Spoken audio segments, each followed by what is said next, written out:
ഭഗവാന്റെ അനുഗ്രഹവും സൃഷ്ടിജ്ഞാനവും ലഭിച്ചതോടെ ബ്രഹ്മാവ് പൂർണ്ണ തേജസ്വിയായി മാറി. ഇനി 10-ാം ശ്ലോകത്തിൽ ബ്രഹ്മാവ് തൻ്റെ തപസ്സിലൂടെയും ധ്യാനത്തിലൂടെയും സൃഷ്ടികർമ്മത്തിന് എങ്ങനെ തുടക്കം കുറിച്ചു എന്ന് സൂതൻ വിവരിക്കുന്നു. 2-ാം അധ്യായം ശ്ലോകം 10. മനസ്സിൽ നിന്നുള്ള സൃഷ്ടി. ബ്രഹ്മാവ് തൻ്റെ സങ്കല്പ ശക്തി ഉപയോഗിച്ച് സൃഷ്ടി ആരംഭിക്കുന്ന മുഹൂർത്തമാണിത്. സംസ്കൃത ശ്ലോകം. സസ്മാര മനസാ കൃഷ്ണം സ്രഷ്ടും വിശ്വം ചതുരാനനഃ തപസാ തേജസാ ചൈവ സസർജ മുനി പ്രജാഃ. പദാനുപദ അർത്ഥം. സസ്മാര സ്മരിച്ചു അഥവാ ഓർത്തു, മനസ മനസ്സുകൊണ്ട്, കൃഷ്ണം ശ്രീകൃഷ്ണനെ, സ്രഷ്ടും സൃഷ്ടിക്കാനായി, വിശ്വം ലോകത്തെ,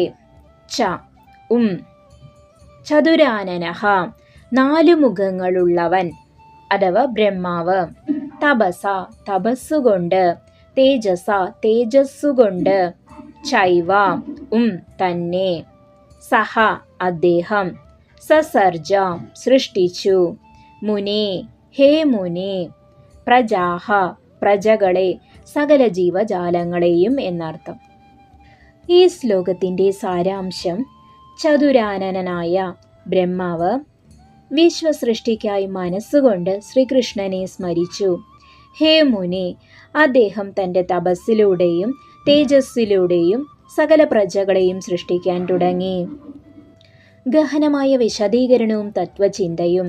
ഈ ശ്ലോകം സൃഷ്ടിയുടെ ആന്തരിക പ്രക്രിയയെ വെളിപ്പെടുത്തുന്നു. സങ്കല്പം, ക്രിയേറ്റീവ് വിൽ. ബ്രഹ്മാവ് കളിമണ്ണോ കല്ലോ ഉപയോഗിച്ചല്ല സൃഷ്ടി തുടങ്ങിയത്, മറിച്ച് മനസാ അതായത് മനസ്സുകൊണ്ടാണ്. ഭഗവാനെ സ്മരിക്കുമ്പോൾ ലഭിക്കുന്ന ആത്മീയ ഊർജമാണ് രൂപങ്ങളായി മാറുന്നത്.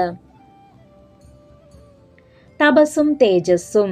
ഏതൊരു വലിയ കാര്യവും പൂർത്തിയാക്കാൻ കഠിനാധ്വാനവും അതായത് തപസ്, ആത്മവിശ്വാസവും അതായത് തേജസ് ആവശ്യമാണ്.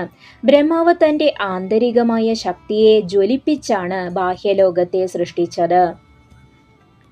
സ്മരണയുടെ ശക്തി. പ്രവർത്തിക്കുന്നതിന് മുൻപ് പ്രാർത്ഥിക്കുന്നത് ആ കർമ്മത്തിൻ്റെ ഫലം ശുഭകരമാക്കാൻ സഹായിക്കുന്നു. കൃഷ്ണസ്മരണയില്ലാത്ത കർമ്മം ബന്ധനത്തിന് കാരണമാകുമ്പോൾ സ്മരണയോടെയുള്ള കർമ്മം മോക്ഷദായകമാകുന്നു. ഗുരുനാഥന്റെ ഉപദേശം. വത്സ, നീയും നിന്റെ ജീവിതത്തിൽ പുതിയൊരു ലക്ഷ്യം തുടങ്ങുമ്പോൾ ബ്രഹ്മാവിനെ പോലെ നിന്റെ മനസ്സിൽ ഭഗവാനെ ഉറപ്പിക്കുക. നിന്റെ ലക്ഷ്യത്തിലേക്ക് എത്താൻ ആവശ്യമായ തേജസ് നിന്റെ ഉള്ളിൽ തന്നെയുണ്ട്.